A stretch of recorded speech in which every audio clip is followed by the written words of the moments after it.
नमस्कार मॅडम. काय सगळ्यांना खूप खूप धन्यवाद. सगळेजण पुन्हा 4 वाजताच्या प्रोग्रामला जॉईन झाले आणि जयश्री मॅडम आपले पुढचे समास आज पूर्ण करतील. दशक 6वा ना मॅडम? हो. अ, हम्म. दशक 5 आहे मॅडम. समाज हा हा 7 आहे. ठीक आहे. हा समास 7 आहे बरोबर. हा. तर सर्वांना ठीक आहे, भावपूर्ण नमस्कार. सुरू करा मॅडम, मी स्पॉटलाइट देते. हो.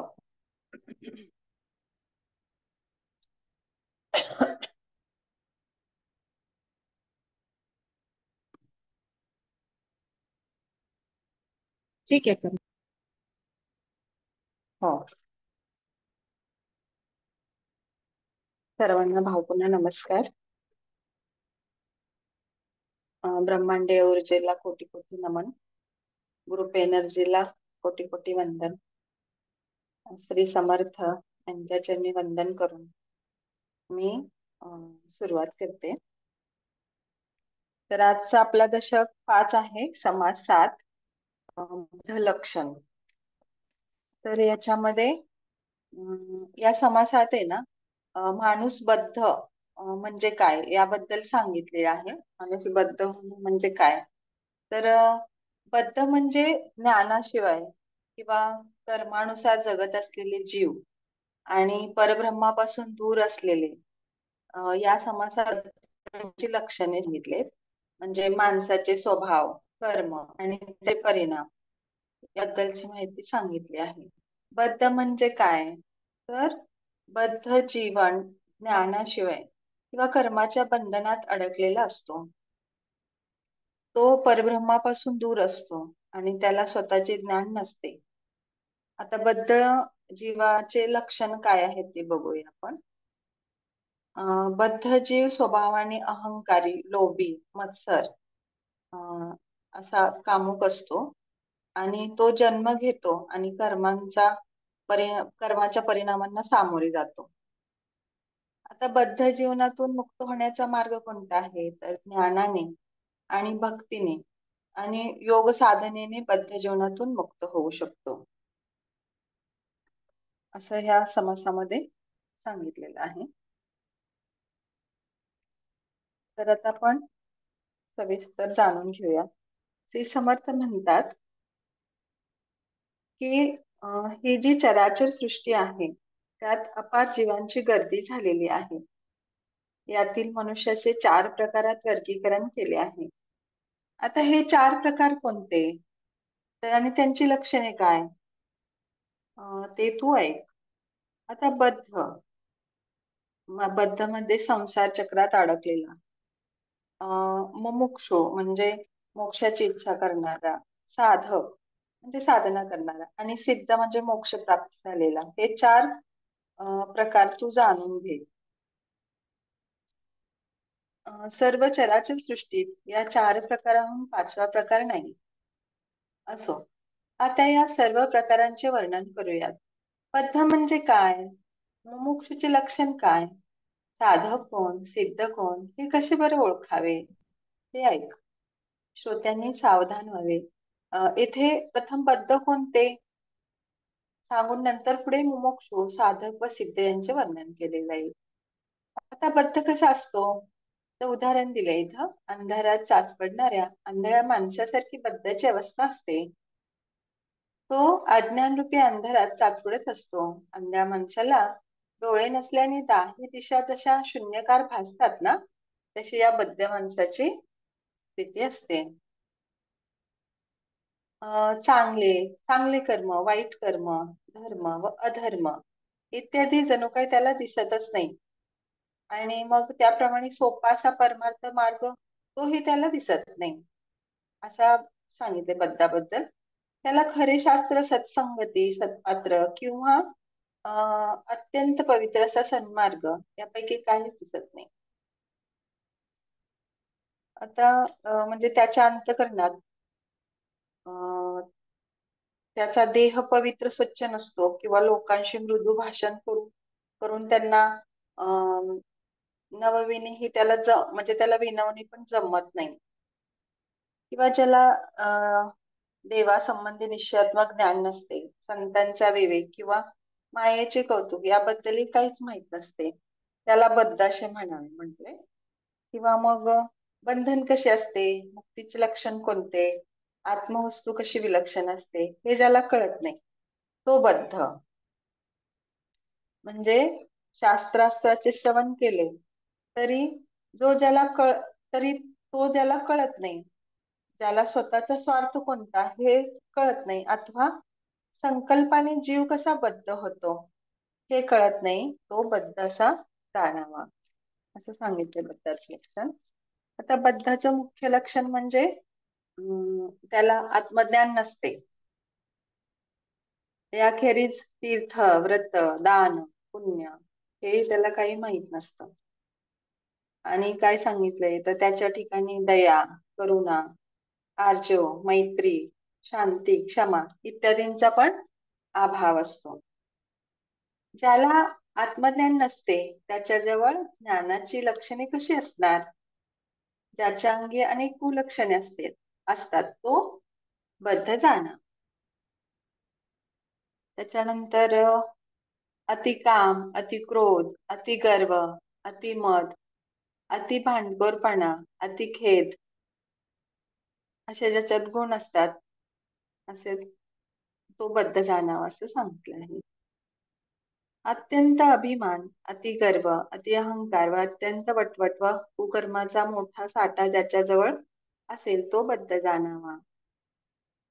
त्यानंतर जो अत्यंत कपटी, वादविवाद करणारा, फार कर्तृत्व करणारा, भेदाभेद करणारा, अत्यंत क्रूर व कृपाशून्य असतो तो बद्ध असं सांगितलं आहे. जो अत्यंत क्षमा जो खूप निंदा करतो, द्वेष करतो, अत्यंत अधर्मी आहे, नाना प्रकारचे त्याच्यामध्ये दोष असतात तो बद्ध जाणा. त्याच्यानंतर अत्यंत दुराशा, स्वार्थीपणा, भांडखोरपणा आहे त्याच्यामध्ये, अनर्थ करण्याचा स्वभाव, दावेदारी या अवगुणाने युक्त असा तो बद्ध जाणावा. अति वाचाळ आहे, पाखंडी आहे, दुर्जन थोतांड करणारा, निंदा, चहाडी, खोडसळपणा करणार असेल तर तो बद्ध जाणा असं सांगितलं आहे. अतिकृपण, अत्यंत दांडगा, अत्यंत मत्सरी, ज्याला अतिमस्ती आहे व जो शास्त्रविरुद्ध सत्कर्म करतो तो बद्ध समजावा. ज्याला सत्संगाची गोडी नसते, संतांची निंदा करणे आवडते, देहबुद्धीच्या बेडीने जो जखडलेला असतो तो बद्ध होय असं म्हटलंय. त्याच्यानंतर काया, वाचा, मन, चित्त, वित्त, जीव, प्राण यांनी जो द्रव्य आणि तारा यांचे भजन करतो तो बद्ध.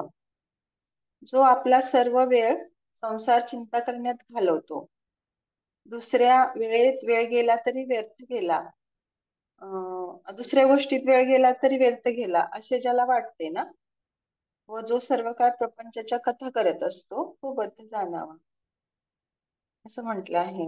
नाना चिंता, नाना उद्वेग, नाना दुःखाचे प्रसंग यांनी बेजार झाल्याने जो परमार्थाचा त्याग करतो ना तो बद्ध होय. ज्याच्या दृष्टीने तीर्थयात्रा, दान, पुण्य, भक्ती कथा, निरूपण, मंत्रपूजा, जप, ध्यान सर्व काही द्रव्यदाराच असते तो बद्ध जाणा असं सांगितलंय. ज्याला जागृत अवस्था, स्वप्न अवस्था यातही रात्रंदिवस विषयाचा ध्यास लागलेला असतो, ज्याला दुसऱ्या गोष्टीत क्षणाचाही अवसर नसतो असा बद्ध. तर याप्रमाणे ही बद्धाची लक्षणे इथं सांगितलेली आहेत. आता ती मुमुक्षत्व प्राप्त झाल्यावर पालटतात, तर त्याची ओळख आपण आता पुढच्या समासात बघणार आहोत. तर आता आपण हा समास संपलेला आहे, म्हणजे बद्ध लक्षण हा समास संपलाय आपला. त्याच्यात सगळे ही लक्षणच सांगितलेली आहेत. आता मुमुक्ष लक्षण म्हणजे मोक्षाची इच्छा असणारा हा आपण समास आता पाहत आहोत. मोक्ष प्राप्तीसाठी म्हणजे शाश्वत सुखासाठी व्यक्तीमध्ये काही विशेष गुण असणे आवश्यक आहे. या गणामध्ये ज्ञान, निष्ठा आणि वैराग्य यांचा समावेश होतो. तर आता हा समास आपण जाणून घेऊया.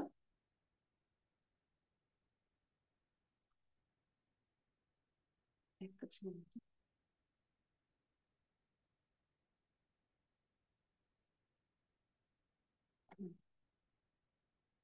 तर श्री समर्थ म्हणतात की जो संसाराच्या मदाने उन्मत्त होतो, म्हणजे संसाराच्या त्या भौतिक सुखाने जो उन्मत्त होतो, त्याच्या ठिकाणी अनेक हीन कुलक्षणे उत्पन्न होतात.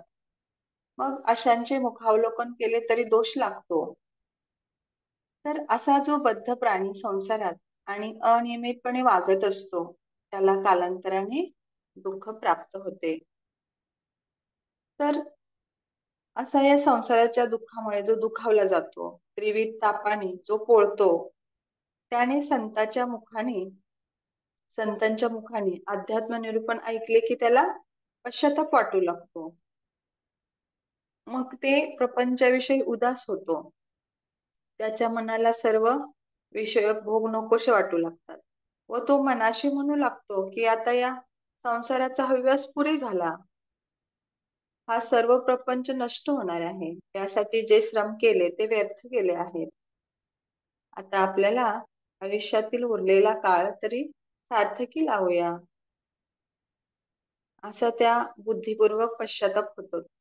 मग त्यामुळे त्याच्या मनाला तळमळ लागते आणि तो म्हणू लागतो की आतापर्यंतचे माझे आयुष्य सर्व व्यर्थच गेले.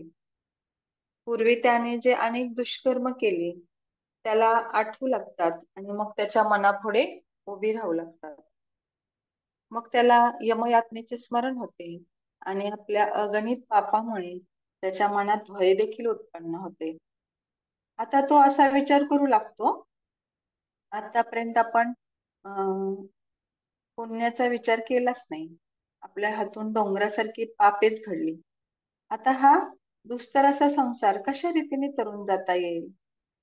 मग मी स्वतःचे दोष लपवले आणि दोषारोप केले, म्हणजे त्याला चांगल्या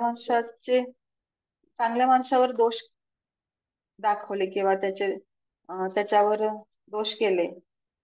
तर देवा मी संत साधू सज्जन याची अकारणच निंदा केली. मग निंदेसारखे पाप नाही, ते पाप माझ्याकडून घडले आहे.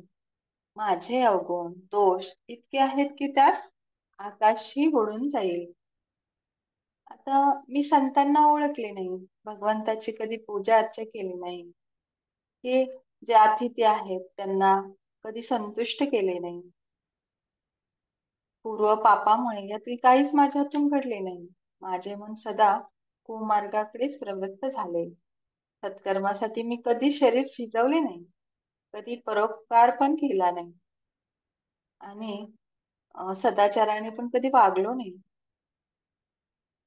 आता मी निरर्थकच पाप करत आलो. आता या आयुष्यात सार्थक कसे होईल, आयुष्याच्या या सार्थक कसे बरं होईल. तसे पाहिले तर माझ्यापाशी आता विवेकच उरला नाही. आता काय उपाय करावा, परमार्थाची प्राप्ती करून परलोक कसा बरं मिळवावा, काय केले असता मला हे देवादिदेवाची प्राप्ती होईल. भगवंताविषयी सद्भाव माझ्या मनात कधीच उत्पन्न झाला नाही. लौकिक संपादनात सर्व आयुष्य खर्ची पडले. जो कर्माचा खटाटोप केला तो सर्व वरवर देखावाच केला. अंतकरणात अभिमान धरून बाहेर लोकात मात्र निराभरणाच्या गप्पाच करत राहिलो. मनात द्रव्याची इच्छा धरून बाहेर मात्र ध्यानस्थ असल्याचे नाटक केले. अशा या मनापासून खरा खरा पश्चाताप होतो व संतांचा उपदेश ऐकून ज्याच्या आचरणात आचार विचारातही बदल घडून येतो, त्या ग्रंथात मुमुक्ष असे संबोधले जाते. मनापासून जो पुण्यमार्गाची आवड धरतो, सत्संगाची इच्छा करतो आणि संसारात विरक्त होतो, त्याला मुमुक्ष असे म्हणतात. आतापर्यंत कितीतरी राजे महाराजे नष्ट झाले आणि त्यांच्या तुलनेने माझे वैभव ते किती, असा विचार करून सत्संगाची इच्छा धरतो तो मुमुक्ष होय. मी अभक्त दुर्जन असून हीनाहून हीन आहे. मी पाषाण जन्मलो आहे. मी दुराभिमानी, लोकात मी अत्यंत तापट असून मला नाना व्यसने आहेत. तो म्हणतो की मी आळशी, अंगचोर म्हणजेच कामचुकार आहे, कपटी, भ्याड, मूर्ख आणि अविचारी आहे. मला काहीच कळत नाही, मी सगळ्यांपेक्षा शूद्र आहे. याप्रमाणे जो आपली कुलक्षणे वर्णन करतो तो मुमुक्षुशी जाणावे.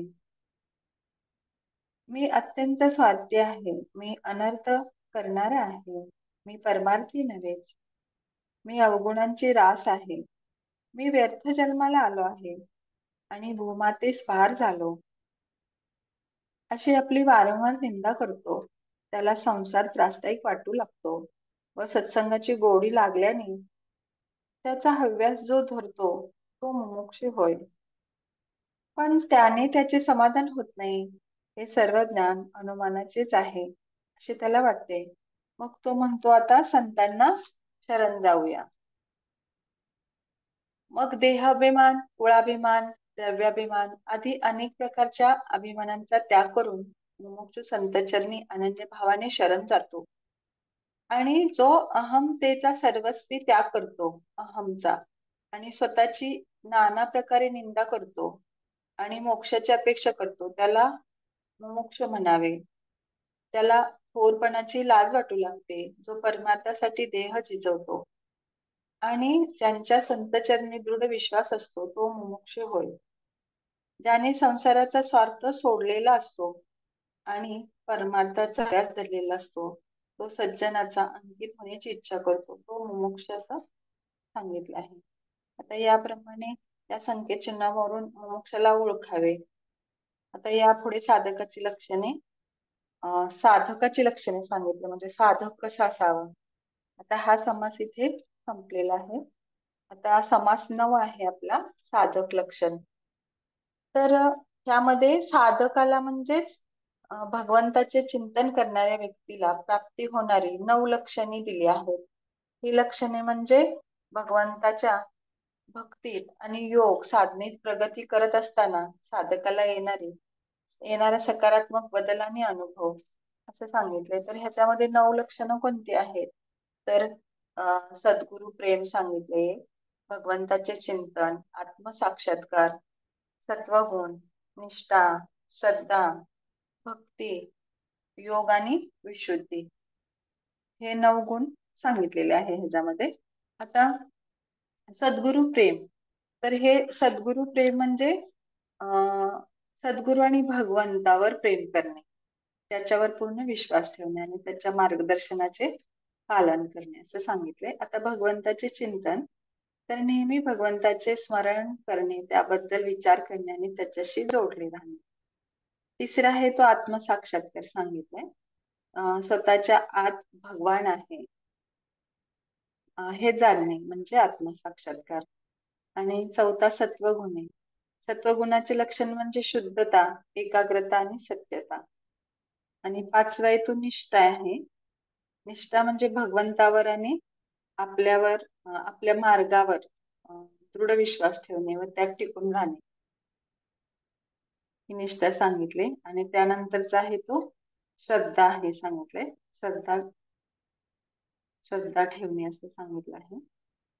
भगवंतावर आणि आपल्या मार्गदर्शकावर पूर्ण श्रद्धा ठेवणे आणि त्याच्यावर विश्वास ठेवणे. आणि सातवा आहे तो भक्ती, भगवंताची भक्ती करणे, त्याची सेवा करणे, त्याच्यासाठी आपले जीवन समर्पित करणे. आणि आठवा आहे तो योग आहे. योग साधनेद्वारे मन आणि शरीर शुद्ध करणे आणि भगवंताशी संपर्क साधणे. आणि नववा आहे तो विशुद्धी, म्हणजे सर्व नकारात्मक विचार करत विचार शुद्धता प्राप्त करणे. असे हे 9 गुण 9 योग सांगितलेले आहेत वेगवेगळे, म्हणजे 9 लक्षणं सांगितलीत साधकाची. तर आता आपण सविस्तर जाणून घेऊया ते. श्री समर्थ म्हणतात की मागील समासात आपण मुमुक्षाची लक्षण थोडक्यात सांगितले. आता सावध म्हणून साधक कसा असतो ते ऐका. ज्याने अवगुणांचा त्याग करून सत्संग धरलेला असतो त्याला साधक असे म्हणतात. जो संतांना शरण जातो आणि ज्याला संतांनी आपला म्हणून त्याचे हित करण्याचे आश्वासन दिले असते त्याला साधक म्हणतात. त्याला संतांनी आत्मज्ञानाचा उपदेश केल्याने ज्याचे संसार बंधन तुटलेले असते व जो आत्मज्ञान दृढ होण्याकरता साधना करत असतो तो साधक होय.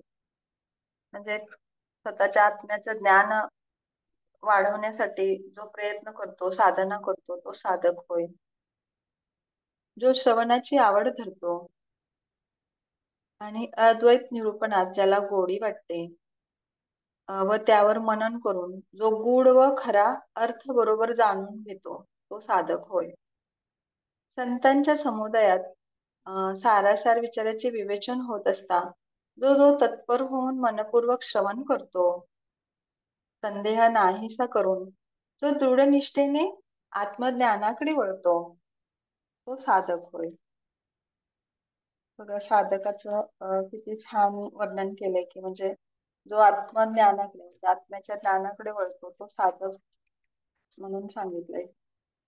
आपल्या मनातील निरनिराळ्या प्रकारच्या संदेहाची निवृत्ती व्हावी, निरसन व्हावे त्यासाठी जो संतांची संगती धरतो, शास्त्र प्रचिती, गुरु प्रचिती, आत्मप्रचितीच्या ऐक्याचा अनुभव घेतो तो साधक म्हणून सांगितलंय. त्यानंतर द्वैताची उपाधी सोडून देऊन जो साधनेने अद्वैत वस्तू म्हणजे जे परब्रह्म स्वरूप त्याची प्राप्ती करून घेतो, म्हणजे हम संपूर्ण त्याचा परमात्म्याशी लीन होतो, परब्रह्माशी प्राप्ती होते म्हणजे त्याला, आणि परमात्म्याशी एकरूप होऊन समाधान पावतो तो साधक होय. साधक कसा असावा नाही का ते सांगितलं आहे. पूर्वी म्हणजे अध्यात्म निरूपणात श्रवण केलेली उत्तम साधूची लक्षणे जो अंगी बाणवतो व अभ्यासाने तो स्वस्वरूपाशी तदात्म होतो तो साधक होय. दिवसेंदिवस अवगुणांचा त्याग करून उत्तम गुणांचा अभ्यास करतो व स्वस्वरूपे निजध्यास लावतो तो साधक होय. त्याच्यानंतर प्रत्यक्ष दिसणारी जी मायामय सृष्टी तिच्याकडे जो लक्ष देत नाही आणि प्रत्यक्ष डोळ्यांना न दिसणारे जे स्वस्वरूप ते जो अंतर्यामी एकाग्र होऊन पाहतो त्याला साधक म्हणून जाणावे असं सांगितलंय. जो लोकांना अज्ञात असते, मनाने ज्यांचे अनुमानही करता येत नाही तेच स्वरूप जो आपल्या अंतरात दृढ धरून ठेवतो तो साधक होय. जे आत्मस्वरूप अनुभवास यावे म्हणून अनेक लोक प्रयत्न करतात पण ते साध्य करू शकत नाही, व जे पाहण्याचा कितीही प्रयत्न केला तरी जे दिसू शकत नाही त्याचा साधनेच्या बळावर जो प्रत्यक्ष अनुभव येतो ना त्यास साधक म्हणावे. नंतर जो अनुभवाची सर्व अंगे जाणतो, योग्यांच्या खुणा ज्याच्या अंगी बांधलेल्या असतात आणि मीपणा विरहित सहजतेने देह प्रारब्धाचा क्षय होईपर्यंत असे सहज साध्य असते तो साधक म्हणून ओळखावा. देव कोण, भक्त कोण यांचे मूळ जो पूर्णपणे शोधून पाहतो आणि दोहांचे मूळ जी परब्रह्म वस्तू त्या साध्याशी एकरूप होऊन तो तात्काळ साध्यच होतो त्याला साधक म्हणतात. मीपणा पूर्वी ज्याने सोडून दिलेला असतो, ज्याने स्वतःचा शोध घेतलेला असतो आणि ज्याने तुर्येलाही म्हणजे तुर्य असतं आपल्या नाही का ओंकारामध्ये त्या सगळ्या 4 अवस्था सांगितल्या. तुर्येला म्हणजे समाधी अवस्था ओलांडलेली असते म्हणजे साक्षीत्वाची जाणीव ज्याची उरत नाही तो साधक होय. पुढे पूर्ण मनोलय झालाय त्याचा नाही का, मनोलय झाल्यावर आपल्याला स्वस्वरूपानुभव आला की आपल्यालाच अखंड भेट होते. अशी अखंड स्वरूप स्थिती त्याची टिकून राहते त्याला साधक म्हणावे. ज्याची स्वरूप स्थिती अखंड असते, देह अहंकार ज्याचा नष्ट झालेला असतो आणि त्याचे सर्व संदेह नष्ट झालेले असतात त्याला साधक म्हणावे सांगितले.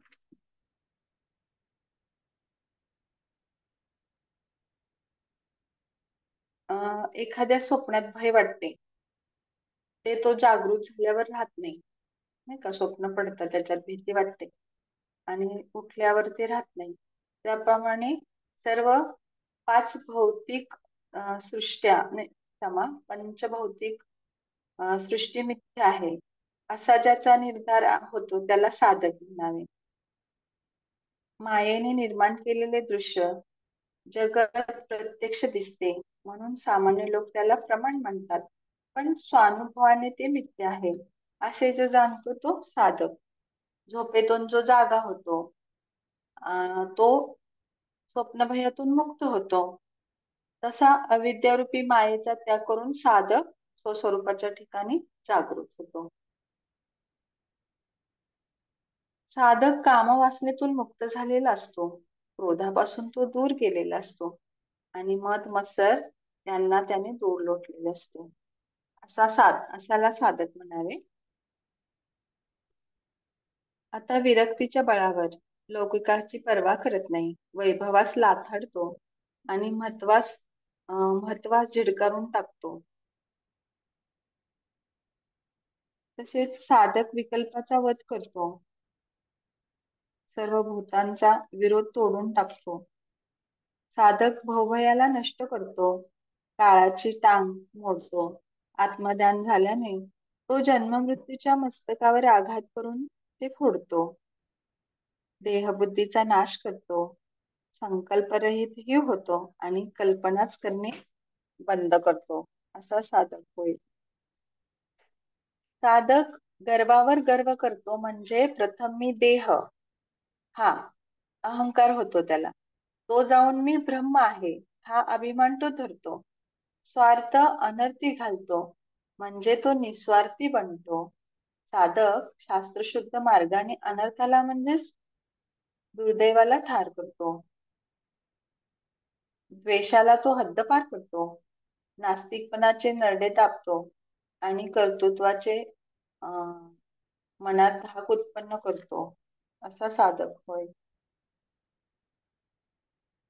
साधक स्वरूपाच्या ठिकाणी मन लावतो, त्यामुळे यातनेला यातना होतात आणि साधक दृढ निश्चयाने प्रयत्न याची प्रतिष्ठा वाढवतो. जो सदैव दक्ष असतो त्याला साधक म्हणावे. मीपणाचा संग सोडून देतो त्याला साधक म्हणावे. साधक आत्मबुद्धीच्या विस्मरणाला विसरतो, सदा प्रयत्नशील राहतो आणि मनाच्या इतस्तता भटकण्याला न घाबरता सावध राहतो. असा तो साधक. आता हे बोलणे पुरे झाले. थोडक्यात म्हणजे अध्यात्म निरूपणाच्या योगे जो आपल्या अवगुणांचा त्याग करतो तो साधक असं सांगितलं आहे. तो बळेच सर्व संघाचा त्याग करतो म्हणून त्याला साधक म्हणतात. आता पुढील समाजात सिद्ध कसा ओळखावा हे आता आपण जाणून घेणार आहोत. म्हणजे कसं सांगितलंय की प्रापंचिक माणसाच्या हातातून त्याग घडत नाही, मग तो साधक होऊ शकत नाही ना. आता पुढच्या समासामध्ये आपण सिद्ध लक्षण या संदर्भात जाणून घेऊया. तर दशक आपला 5वा आहे, समास 10 आहे. तर सिद्ध लक्षण म्हणजे थोडक्यात सद्गुरु, ब्रह्म, ज्ञान, योग, सेवा, प्रेम, त्याग, निष्ठा, एकाग्रता किंवा आनंद ही लक्षणे त्या साधकाला त्याच्या मार्गावर प्रगती करण्यास मदत करतात. असं हे सिद्ध लक्षण आहे. समास. तर श्री समर्थ म्हणतात की समासाच्या शेवटी श्रोत्यांनी एक प्रश्न विचारला होता की प्रापंचिक माणूस त्याग केल्याशिवाय साधक होऊ शकत नाही का? त्या संबंधीचा विचार असा आहे. तर कुणीही साधकाला सन्मार्गाच्या अंतःकरणापासून स्वीकार करावा लागतो आणि असत मार्गाचा त्याग करावा लागतो. या प्रकारचा त्याग करणे सांसारिक माणसाला सहज शक्य आहे. मनाने प्रपंचाचा वीट आला पाहिजे आणि मनपूर्वक विषयाचा त्याग केला पाहिजे, तरच पुढे परमार्थ मार्गाचे अवलंबन करता येते. साधकाने नास्तिकपणाचा त्याग करावा, संशयाचा त्याग करावा आणि म्हणजे पुढे हळूहळू अज्ञानाचा त्याग घडू शकतो. आता प्रापंचिक माणसाला ठायी ठायी थोडा तरी ब्रह्म त्याग करावाच लागतो, बाह्य त्याग करावाच लागतो. त्याशिवाय त्याला अध्यात्म श्रवण, नित्यनेम इत्यादी काहीच घडणार नाही. या प्रकारे शंकेचे समाधान झाले. त्यागाशिवाय कोणीही साधक बनू शकतच नाही ना, म्हणून त्याग किती महत्वाचा आहे. आता आपण पुढील विषयाचा संदर्भ लक्षात पूर्वक ऐकूया. मागील समासात साधक कसा ओळखावा, त्याची लक्षणे कोणती याविषयी निरूपण झाले. आता सिद्ध लक्षणाची खूण सांगतो. तर जो साधक ब्रह्मरूप होतो ना, वस्तूच होऊन राहतो. त्याचा संशय ब्रह्मांडाबाहेर गेलेला असतो आणि कुठल्याही परिस्थितीत आत्मस्वरूपाविषयी त्याचा निश्चय ढळत नाही. त्याला सिद्ध असे म्हटले जाते. बद्धपणात जे अवगुण असतात ते मुमुक्षपणात नसतात, पण मुमुक्षाची लक्षणे साधकपणात दिसून येत नाहीत. साधकाची संदेह वृत्ती पुढे पूर्ण नाहीशी होऊन तो जेव्हा निसंदेह होतो तेव्हा तो सिद्ध म्हणून ओळखावा. संशयासहित असलेले ज्ञान खोटे असते. संशयासहित वैराग्य आश्रयहीन असते आणि संशयाचे भजन हे वाईट असून ते निष्फळ होते. ज्या देवाविषयी संशय असेल तो देव व्यर्थ होय. जेथे संशय आहे तो भावही व्यर्थ, व ज्याचा स्वभाव संशय असेल तोही व्यर्थच. संशय असेल तर ते सर्व काही व्यर्थच ठरते. म्हणजे संशयाने केलेली जी भक्ती आहे, संशययुक्त प्रीती आहे, किंवा संशयाने केलेली संगत आहे, त्यामुळे संशय मात्र वाढत राहतो. तर संशयाने भरलेले जीवन प्रत्येकाबद्दल संशय धरते आणि जे काही करावायचे ते संशय ठेवूनच करावायचे असे झाले तर सर्व काही व्यर्थच आहे. संशयाने भरलेली सावधानता, संशयाने एखाद्याची बाजू घेणे, पक्ष घेणे व्यर्थ आहे ना. जो संशय असेल त्याला मोक्षप्राप्ती होऊ शकत नाही. संशयावर उभारलेली श्रेष्ठता किंवा ज्ञान निश्चयाच्या अभावी व्यर्थच असते ना. या जगात कुठलीही गोष्ट निश्चित नसेल तर ती अणुमात्र प्रमाण मानली जात नाही. संशयाच्या प्रवाहात जे सापडते ते व्यर्थच, सर्व व्यर्थच वाहत जाते. म्हणून संदेशरहित ज्ञान आणि आत्मज्ञानाच्या निश्चयामुळे त्याच्या ठिकाणी असणारे समाधान हे सिद्धाचे लक्षण आहे असे सांगितलंय. तेव्हा श्रोत्याने प्रश्न केला की कोणता निश्चय करावा, निश्चयाचे मुख्य लक्षण काय आहे. तर श्री गुरु म्हणतात की मुख्य देव कसा आहे हे जाणणे म्हणजे निश्चय होय. नाना देवाच्या गलबलात आपण पडूच नये. त्याने जे चराचर विश्व निर्माण केले त्याच्या संबंधी विचार करावा. शुद्ध विवेकाच्या बळावर परमेश्वर म्हणजेच मुख्य देव कोणता हे व्हावे. मुख्य देव कोणता, भक्ताचे लक्षण काय आहे, हे सत्याची कास धरून विवेकाने असत्य बाजू सारून जाणून घ्यावे. आपल्या उपास्य देवतेला ओळखावे, मग आपल्या खऱ्या स्वरूपाचा शोध घ्यावा आणि मीपणाचा त्याग करून वस्तुरूप होऊन राहावे. मी बद्ध आहे हा विकल्प तोडून टाकावा व मी मुक्तच आहे असा मोक्षाचा निश्चय करावा. पंचमहाभूतांचा अन्वय व्यक्तिरेखासह म्हणजे सृष्टीची उभारणी व संहारणी यांच्यासह विचार करा. पूर्व पक्ष म्हणजे मी देह आहे आणि सिद्धांत म्हणजे मी म्हणजे देह नव्हे हे कळून येणे अधिक सखोल. निधिध्यासाने स्वस्वरूपानुभव येणे, त्यावेळी प्रकृतीचा अंत होतो, मग त्यामुळे अनुभवामुळे तो निश्चय कधी चळत नाही.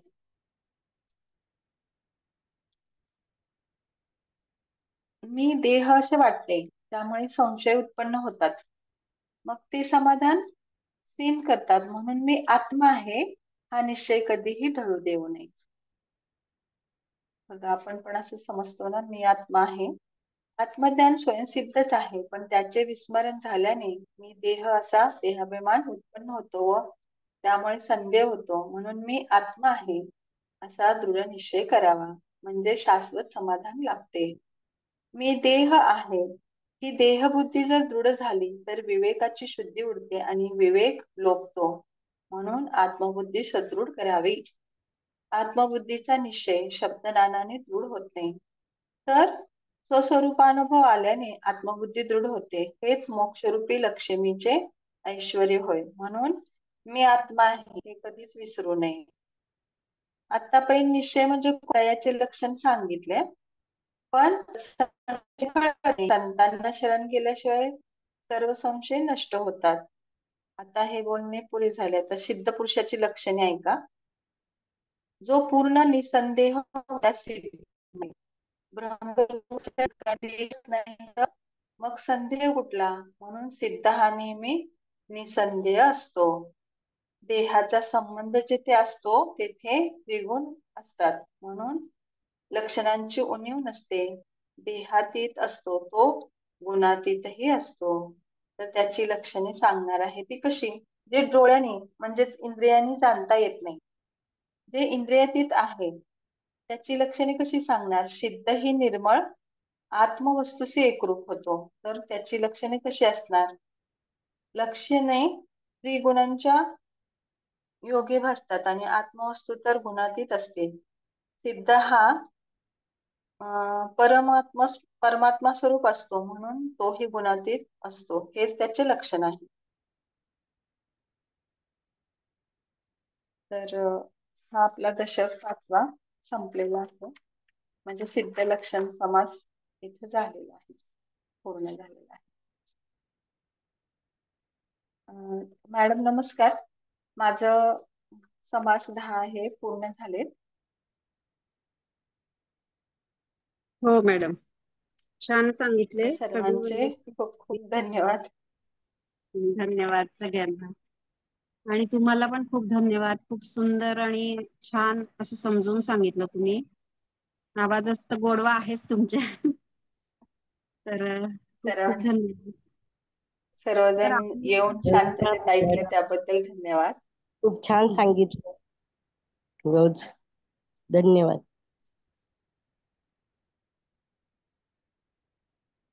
मला असं वाटतं आपलं लवकर झालंय, तर आपण हो ध्यान हो घेऊ मॅडम, थोडस. चालेल. तुम्ही घेऊ शकता की मी आपलं आपलं मॅडमचं लावायचं? हे मॅडमचंच लावूयात आहे. ठीक आहे मॅडम, एक मिनिट मी शेअरिंग करते.